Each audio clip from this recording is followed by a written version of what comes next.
Asia is actually very big and vast, that we are actually very different from one another, except for one thing, which is the love of noodles. And this is true even in Vietnam. And in Vietnam, rice noodle is very popular. And the best place to find good noodles in Asia, it's always on the street. Look at that. The vendors on the street are always so simple. The setup is all simple, nothing fancy. Because the focus is really on the food itself. And here's another example. And look at that. I really love the fact that they're still using real bowls, little ceramic bowls to serve them in. Malaysia used to be like this, but nowadays it's almost impossible to find vendors to serve them in real bowls like this. Every single one is using this one-time use plastic throwaway containers, which is sad. So today I'm gonna make a noodle that I used to have in one Vietnamese restaurant that is so simple but is so good.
Này, sao mặt cháu buồn như cháu cắn thế? Cháu cắn là gì ạ? Là chú cũng thích cháu buồn. Thế có chuyện gì à? Mẹ cháu đi mãi chưa về. Đừng lo, mẹ sẽ về thôi. Hey, chú cho đi thuyền cho vui nhé. Chú ơi, cho bạn cháu đi với. Đi bà đèn lắm, rồi lại không đánh được mẻ cá nào đâu. Đi chú. Mục hạ phố nhân chính anh đây. Mục hạ phố nhân, nghe em nhan sắc lòng xuân anh mấy rạng rào, dù em mặt phấn ma cào.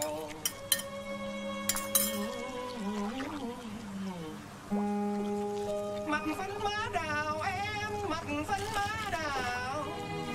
Dừng anh cũng chẳng có em trông mà làm gì. Em lấy anh cho đi trước làm gì.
Chị đánh cá có tâm hồn đấy. Tâm hồn là gì? Nó ở trong đầu, trong bụng người tốt.